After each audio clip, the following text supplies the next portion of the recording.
कई बार बहुत सारे वादे हमें अपने घर वालों से करने पड़ते हैं, उनका मन बहलाने के लिए, उनको इस बात का एहसास कराने के लिए कि हमारी एब्सेंस अगर आपको खलती है तो ज्यादा इंतजार करने की जरूरत नहीं है, क्योंकि हम बहुत जल्द लौट कर वापस आएंगे। और ऐसे वादे अक्सर हमारे वीर सिपाही जो हैं वो अपने घर वालों को करते हैं।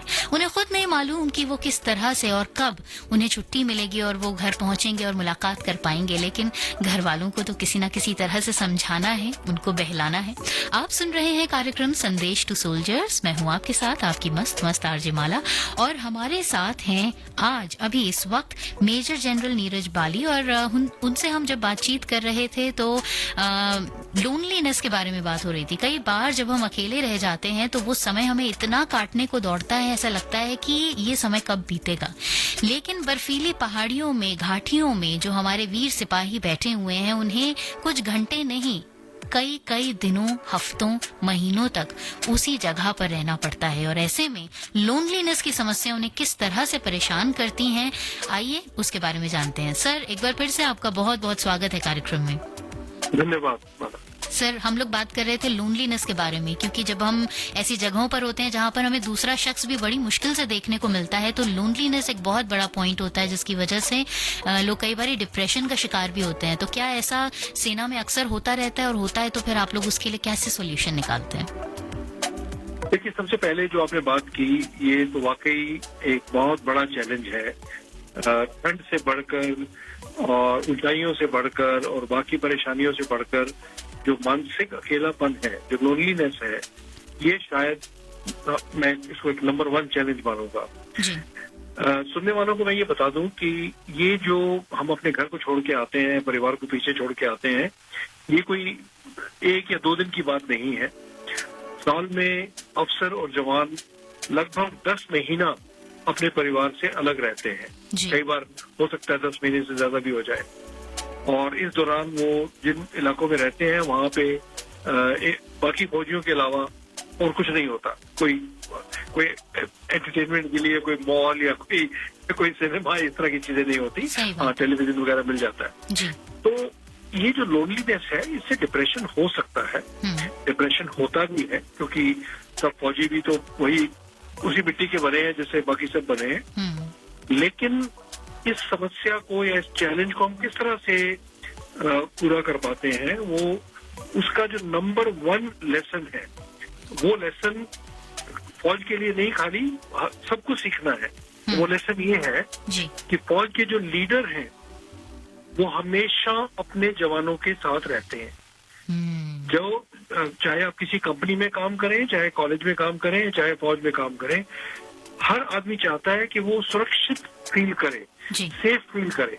और वो सेफ्टी तभी होती है जब आपका लीडर हर वक्त आपके साथ रहे, आपका ध्यान रखे, फिजिकली भी, साइकोलॉजिकली भी, मेंटली भी, और आप उसको ट्रस्ट कर पाए। जब आप सेफ फील करते हैं तो कुछ हद तक ये लोनलीनेस जो है वो कम हो सकती है।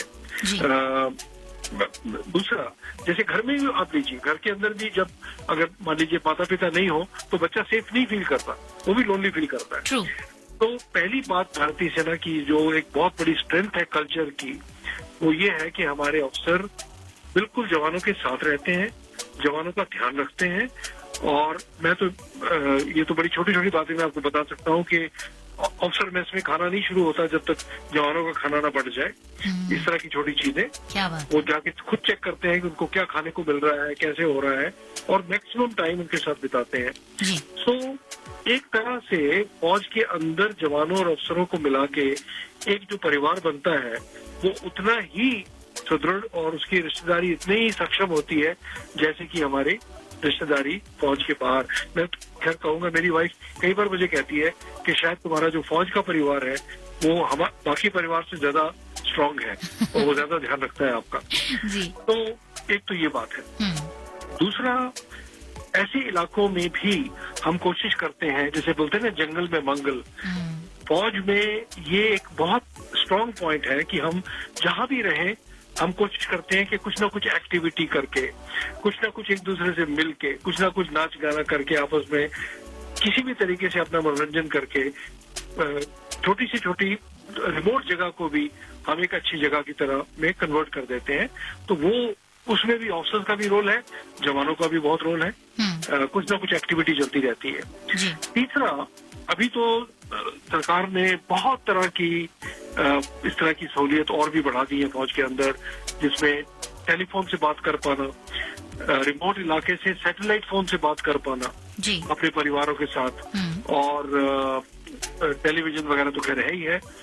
इन सब से भी कुछ हद तक लोनलीनेस को कम किया जा सकता है, क्योंकि आप चिट्ठी के वेट नहीं कर सकते।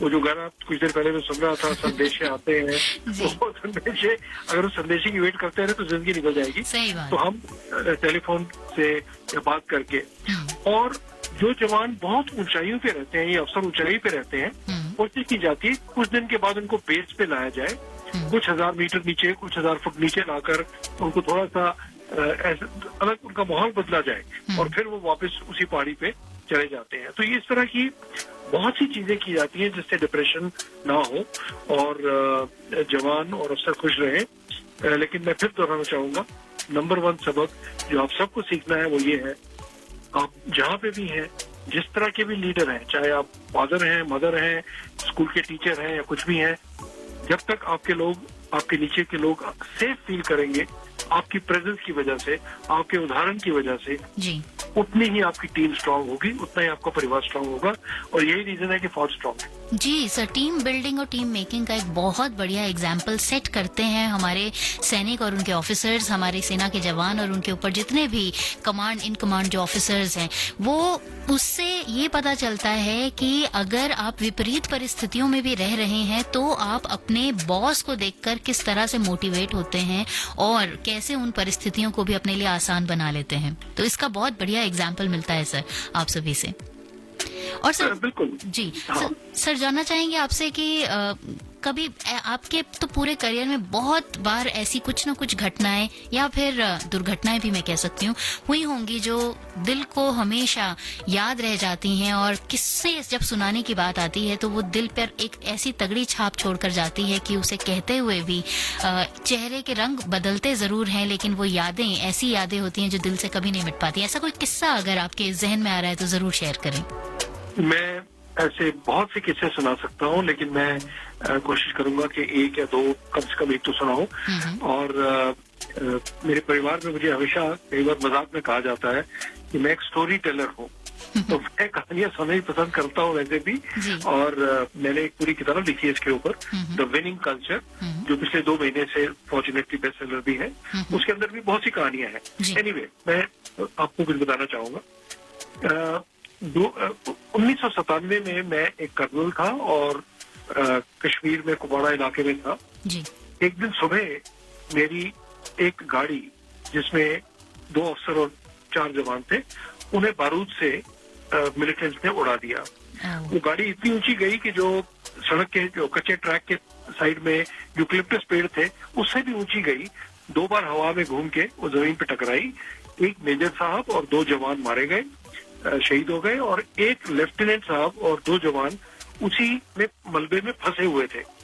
और जो मिलिटेंट थे उन्होंने पहाड़ी से गोलियां चलानी शुरू की ताकि वो बाकियों को भी मार दें और उनके हथियार ले लें। मैं इस जगह से करीब 5-6 मिनट आगे जा चुका था। जी। तो हमने जब गाड़ी वापस मोड़ी तो लोगों ने कहा कि अब हम गाड़ी में नहीं जाएंगे, हो सकता है और भी बारूद लगाया हो। तो हम दौड़ते हुए अपनी AK-47 लेकर दौड़ते हुए जिस तरफ फायरिंग आ रही थी उस तरफ जा रहे थे। जी। अब जिन लोगों ने फौजी अफसरों की, सीनियर अफसरों की वर्दी ध्यान से देखी होगी, आप सबको पता होगा कि उनके कॉलर लाल रंग की चीज लगी रहती है दोनों कॉलर के ऊपर, कमीज के कॉलर के ऊपर।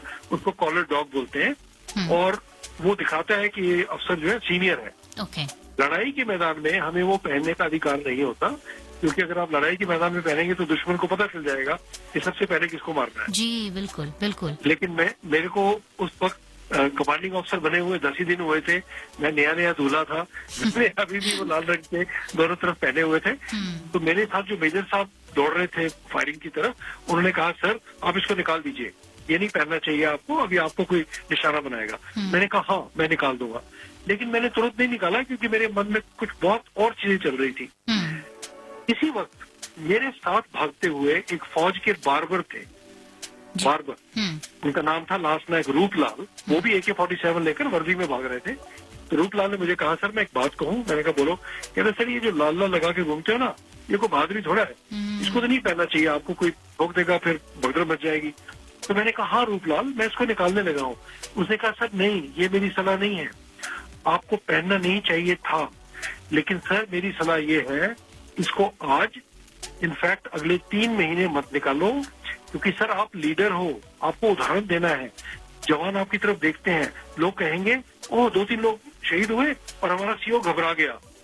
उनको आपने उदाहरण सेट करना है, तो आपकी जान भी चली जाए, आप 3 महीने इसको मत उतारिए।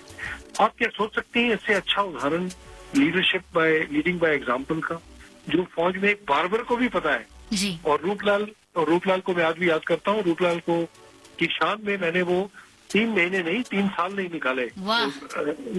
वाह। मैंने लोग मुझे मजाक करते थे कि ये तू क्या पहन के घूम रहा है।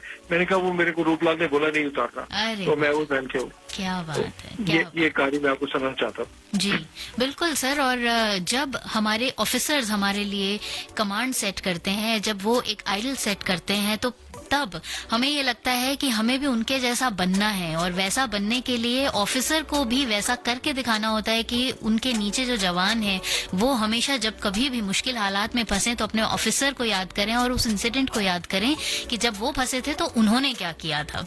बहुत ही जबरदस्त किस्सा सर आपने सुनाया, बहुत अच्छा लगा। और भारत माता के प्रति जो आपने ये किस्सा सुना के तन बदन में जो एक जोश भर दिया है, एक उत्साह भर दिया है, मैं बता नहीं सकती, मेरे पास शब्द नहीं है।